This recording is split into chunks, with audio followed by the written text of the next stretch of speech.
तो चलिए आगे बढ़ते हैं हमारे आज के दिन के इस पहले वीडियो की तरफ। यहाँ पर हम करने वाले डिस्कशन बाजार के ऐसे 4 शेयर्स के बारे में जिनमें बहुत ही पॉजिटिव खबर एक्टिवेट होती हुई हमको नजर आएगी और इन खबरों की वजह से हो सकता है अभी जो कल से हफ्ता नया शुरू होने वाला है इस बाजार का, इन शेयर्स में काफी बढ़िया पॉजिटिव इम्पैक्ट इन खबरों का देखने को मिले। तो कौन सी खबरें क्या है, मैं सब कुछ यहाँ पर वन बाय वन बताने वाला हूँ। हो सके तो वीडियो के साथ अंत तक बने रहिएगा। तो जैसा कि पहला स्टॉक यहाँ पर आप देख सकते हो, अदानी ग्रुप का अदानी पावर प्रोजेक्ट, इसके बारे में दो बहुत ही बड़ी खबरें आते हुए आपको नजर आएगी। सबसे पहली खबर बिहार से दोस्तों यहाँ पर आपको देखने को मिल रही है और ये पर्टिकुलर पावर प्लांट से कनेक्टेड खबर निकल कर आ रही है। तो यहाँ पर 2400 मेगावाट कैपेसिटी का दोस्तों एक पर्टिकुलर पावर प्लांट का डेटा यहाँ पर आता हुआ नजर आ रहा है, जिसका ओवरऑल 3 यूनिट्स 800 मेगावाट पर्टिकुलर इसके हर एक यूनिट का यहाँ पर बात हो रहा है। ये पर्टिकुलर कैपेसिटी वाली चीज आपको देखने को मिलेगी और ये 25 साल का पावर परचेस एग्रीमेंट दोस्तों यहाँ पर from Bihar state general company limited यानी BSPGCL, जो बिहार की particularly state power generation company है, इनकी तरफ से 25 साल का पावर परचेस एग्रीमेंट यहाँ पर इन्होंने अदानी पावर के साथ तय कर लिया है, साइन कर लिया है, ऐसा बोल सकते हो। तो ये अपने आप में काफी बड़ी खबर आपको देखने को मिलेगी। ऑब्वियस सी बात है, अदानी पावर इस पर्टिकुलर कंपनी के लिए जिसका एक बहुत ही बड़ा पॉजिटिव इंपैक्ट इस कंपनी के ऊपर हमको नजर आ सकता है प्राइसिंग में। बेनिफिशियरीज की बात करें तो देखिए, will supply power to NBP DCL and SBP DCL यानी नॉर्थ और साउथ बिहार को ये पर्टिकुलर पावर सप्लाई करने का काम करेंगे, ये एग्रीमेंट में आपको देखने को मिलेगा। इसके बाद इस कंपनी के जो CEO है, इनका भी यहाँ पर एक स्टेटमेंट आता हुआ देखने को मिला है। Plant will set new benchmark in efficiency and operational excellence. तो वही बात है, जब कोई भी एक पॉजिटिव अपडेट निकल कर आती है कंपनी की तरफ से, उसके ऊपर का एक रिएक्शन आता है और उन्होंने आगे ये भी बोला है कि ये प्रोवाइड करेंगे अफोर्डेबल, उसके अलावा अनइंटरप्रेटेड पावर, पर्टिकुलरली इंडस्ट्रियलाइजेशन को सपोर्ट करने का काम करेंगे और स्टेट की जो इकोनॉमी है उसको बूस्ट करने का काम करेंगे। ये सारी स्टेटमेंट कंपनी के जो CEO है उनके तरफ से भी आते हुए हमको देखने को मिली है। डेवलपमेंट मॉडल की बात करें तो design build finance own operate, ये पर्टिकुलर डेवलपमेंट मॉडल यहाँ पर अप्लाई किया जाने वाला है और इसके लिए जो इन्वेस्टमेंट निकल कर आ रही है वो $3 बिलियन के आसपास की निकल कर आ रही है। मतलब 53,000 करोड़ का दोस्तों ये मेगा इन्वेस्टमेंट आपको देखने को मिलेगा। और इसके वजह से सबसे बड़ी बात है, एम्प्लॉयमेंट का भी जनरेशन बिहार में होता हुआ आपको नजर आएगा। ड्यूरिंग कंस्ट्रक्शन 10,000 से 12,000 का जॉब क्रिएशन होगा और ऑपरेशंस के दरमियान 3,000 से ज्यादा का जॉब का जनरेशन वहां पर होता हुआ नजर आएगा। ये तो अदानी पावर से कनेक्टेड पहली खबर थी। इसी से कनेक्टेड दूसरी खबर मध्य प्रदेश से आती हुई आपको नजर आएगी और इंटरेस्टिंग चीज ये भी खबर पावर प्लांट से आपको कनेक्टेड देखने को मिलेगी।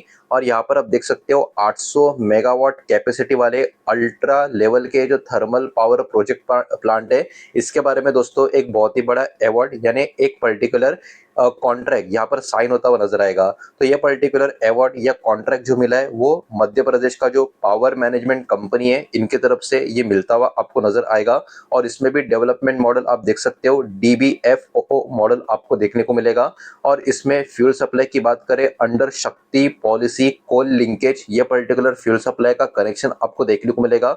और इस पर्टिकुलर प्रोजेक्ट का जो टाइमलाइन है ये 54 मंथ्स का आपको देखने को मिलेगा कंप्लीशन करके देने के लिए। पावर ऑफ टेक की बात करें तो after commissioning electricity to be supplied to MP power management company limited, मतलब कमिश्निंग कंप्लीट होने के बाद जो इलेक्ट्रिसिटी है इसको ये लोग MP पावर मैनेजमेंट को सप्लाई करते हुए नजर आएंगे। तो आप बोल सकते हो over and all Adani power के लिए बहुत ही बड़ी दो पॉजिटिव खबरें लॉन्ग टर्म के लिए यहाँ से हमको देखने को मिल रही है। यह तो था पहला शेयर। आगे बढ़ते दूसरे स्टॉक की तरफ जिसका नाम है दोस्तों यस बैंक का। और यस बैंक के बारे में आपको याद होगा मैंने एक अपडेट दिया था SMBC का जो इन्वेस्टमेंट था इसके बारे में, तो इसी के लेकर एक और अपडेट दोस्तों आता हुआ देखने को मिल रहा है। इसके जो इन्वेस्टर है सुमितोमो मेटुसी बैंक कॉर्पोरेशन यानी SMBC जापान, इनके तरफ से जो टोटल इन्वेस्टमेंट है ये 16,000 करोड़ का दोस्तों यहाँ पर ऑब्वियस सी बात है आपको पता ही होगा। ये मतलब ओवरऑल अगर मैं डॉलर्स की बात करूं 1.83 बिलियन डॉलर का ये पर्टिकुलर इन्वेस्टमेंट आपको देखने को मिलेगा, जो वाया या थ्रू इक्विटी और डेब्ट के जरिए होता हुआ देखने को मिलेगा। जिसमें से 7,500 करोड़ वाया इक्विटी होगा और 8,500 करोड़ लो इंटरेस्ट के साथ होगा, जो पर्टिकुलर एंड डिमोनेटाइज बॉन्ड्स के जरिए होता हुआ नजर आएगा। इसका इसका जो पर्पस की बात करें, ये पर्पस आपको इसका ये देखने को मिलेगा कि इससे यस बैंक का जो बैलेंस शीट है ये काफी मजबूत होता हुआ नजर आएगा। तो आप बोल सकते हो इसके वजह से स्टॉक के ऊपर काफी पॉजिटिव इंपैक्ट आने वाले समय में गिर सकता है, और ये प्रोवाइड करेगा लॉन्ग टर्म की फंडिंग काफी कम कॉस्ट पे। ये भी एक पॉजिटिव ट्रिगर आपको देखने को मिलेगी।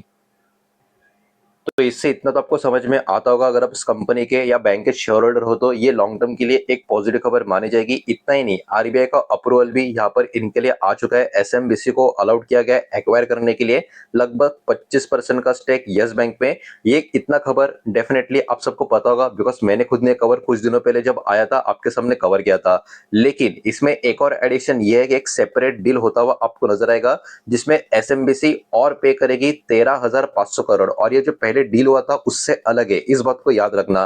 13,500 करोड़ ये एग्जिस्टिंग जो शेयर होल्डर से इनको पे करेगी, जिसमें एसबीआई और बाकी सारे जो अलग अलग बैंक से ये पर्टिकुलर आपको देखने को मिलेंगे। इसके कारण 29 अगस्त को भी जब मार्केट में ये खबर आई थी, उस दिन भी स्टॉक ने काफी बढ़िया परफॉर्म किया था। तो याद रखना, यस बैंक अभी के टाइम बहुत सारे पॉजिटिव खबरों के साथ यहाँ पर काम कर रहा है, और ये खबरें ऐसी है जो मीडियम और लॉन्ग टर्म में इस बैंक को काफी आगे लेकर जाने का काम कर सकती है।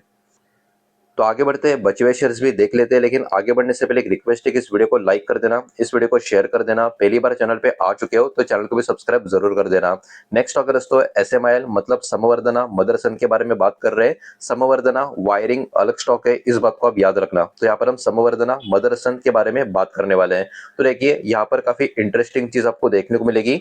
एक्विजिशन के बारे में खबर है, मतलब इस कंपनी ने एक्वायर किया है 2 कंपनीज को, और यहाँ पर आप देख सकते हो, और दोनों कंपनीज नाम से ही पता चल चुका होगा, जापानीज कंपनी आपको देखने को मिलेगी। एक दोस्तों यूटाका जिकेन, जिसका 81% स्टेक दोस्तों यहाँ पर समवर्धना मदरसन ने एक्वायर कर लिया, मतलब सब कुछ टोटल कंट्रोलिंग स्टेक अभी इस कंपनी का इनके पास होगा। और दूसरी कंपनी यहाँ पर आपको देखने को मिलेगी शेनचेई कोग्यो करके जो कंपनी, इसका भी 11% का स्टेक यहाँ पर एक्वायर किया जाएगा। यूटाका ऑलरेडी होल्ड करती है 62% का स्टेक। तो याद रखना, जो पहली कंपनी है यूटाका जिकेन, इस कंपनी का 81% स्टेक किसके पास है अभी? समवर्धना मदरसन के पास। और उसी यूटाका जिकेन का 62% का स्टेक ये शिनसेकी कोगियो जो कंपनी है इनके पास भी है। और अभी इस कंपनी का 11% का स्टेक समवर्धना मदरसन के पास भी है। तो ओवरऑल समवर्धना मदरसन के पास इन दोनों कंपनी का देखा जाए तो एक हिसाब से कंट्रोलिंग स्टेक ही है, अगर हम ऐसा भी बोलेंगे तो कुछ गलत नहीं होगा। उसके अलावा सेलर की बात करें तो इसके सेलर्स कौन है? Honda motor company currently own करती है 70% के आसपास का स्टेक यूटाका जिकेन इस कंपनी का, या जिकेन इस कंपनी का। तो ऑब्वियस सी बात है, इन्होंने अपना माल यहाँ पर समवर्धना मदरसन को बेचा है। ट्रांजैक्शन की वैल्यू भी लगभग 184 मिलियन डॉलर की बताई जा रही है, मतलब 81% का स्टेक यहाँ पर काफी बड़ा ट्रांसफर हो चुका है। उसके अलावा रिजल्ट की बात करें तो रिजल्ट क्या है? तो होंडा का अभी इतना बड़ा जो स्टेक था वो कम होकर 19% के ओनरशिप पे आएगा यूताका में। उसके अलावा ये स्ट्रेंथ करेगा, यानी ये मजबूती प्रदान करेगा मदरसन का ग्रुप का जो पार्टनरशिप अभी हो चुका है होंडा के साथ और बाकी अदर जापानीज ऑटो फर्म के साथ। तो आने वाले फ्यूचर में कहीं ना कहीं ये संवर्धना मदरसन या मदरसन ग्रुप है, इसके ऊपर आप फोकस रख सकते हो। मीडियम टू लॉन्ग टर्म ये काफी बड़ा धमाका कर सकता है। नेक्स्ट एंड आखिरी स्टॉक की तरफ आगे बढ़ते हैं, जिसका नाम है दोस्तों GOCL कॉर्पोरेशन, और एंट्री इनका हो चुका है पावर सेक्टर में। ये वाला खबर यहाँ पर आपको देखने को मिलेगा। सबसे पहले इस कंपनी की बात करें, ये पार्ट ऑफ हिंदुजा ग्रुप आपको देखने को मिलेगी, जो हमारे देश का एक बहुत ही बड़ा ग्रुप है। और इनका प्लान क्या है? इनका प्लान आपको ये देखने को मिलेगा, ये एक्वायर करेंगे thermal power operations of HNPCL, मतलब Hinduja national power corporation limited का जो थर्मल पावर का ऑपरेशन है ये एक्वायर करते हुए नजर आएंगे। HNPCL की प्लांट की बात करें तो इनका लोकेशन आंध्र प्रदेश में विशाखापट्टनम के काफी पास का नजर आएगा, और 1040 मेगावाट का कैपेसिटी इनका आपको देखने को मिलेगा। और ओवरऑल जो फ्यूचर का एक्सपेंशन का स्कोप है ये भी इसमें आपको देखने को मिलेगा। फाइनेंशियल्स की बात करें HNPCL की, तो वो भी अच्छे खासे आपको देखने को मिलेंगे, बिकॉज ये लॉस मेकिंग नहीं प्रॉफिट मेकिंग है। फाइनेंशियल ईयर 2023-24 की बात करें तो रेवेन्यू आप देख सकते हो 3,500 करोड़ के ऊपर है, प्रॉफिट भी लगभग 1,000 करोड़ के आसपास का है और कंपनी का जो नेटवर्थ है वो भी लगभग 4000 करोड़ के आसपास का नजर आएगा। तो ये काफी पॉजिटिव खबर कहीं ना कहीं स्टॉक के लिए साबित हो सकती है, जिसका रिएक्शन कल के दिन हमको देखने को मिल सकता है। और रीजन क्या है एक्सपांशन का, तो जियोसेल ने यही बोला है सरप्लस लिक्विडिटी जो इनकी है और स्ट्रॉन्ग असेट जो इनका बेस है वो लैंड मोनेटाइजेशन के बाद एंड सब्सिडरी के बाद सेल्स में ये पर्टिकुलर कामकाज करते हुए आपको नजर आएंगे। तो ओवरऑल ये पर्टिकुलर स्टॉक के लिए जियोसीएल कॉर्पोरेशन के लिए ये एक पॉजिटिव खबर की तरह कल के दिन हमारे मार्केट में ट्रिगर कर सकता है। चाहिए तो इनके ऊपर आप ध्यान दे सकते हो और ये सारी की सारी खबरों को एकदम ध्यान से अगर आप खुद भी स्टडी करोगे और समझोगे तो आपको इतना समझ में आ जाएगा इनका जो अच्छा फायदा जो होगा शेयर होल्डर्स को वो मीडियम टू लॉन्ग टर्म में होता हुआ नजर आ सकता है। तो यही सारा डेटा था जो इस वीडियो के माध्यम से डिस्कस करना था। उम्मीद करता हूँ वीडियो समझ आया होगा, पसंद आया होगा। तो वीडियो को लाइक करें, दोस्तों शेयर करें, पहली बार चैनल पे आ चुके हो तो सब्सक्राइब भी कर देना। कोई भी स्टॉक में निवेश करने से पहले खुद की स्टडी रिसर्च जरूर करें, फाइनेंशियल एडवाइजर की सलाह जरूर ले। मिलते हैं नेक्स्ट वीडियो में, धन्यवाद।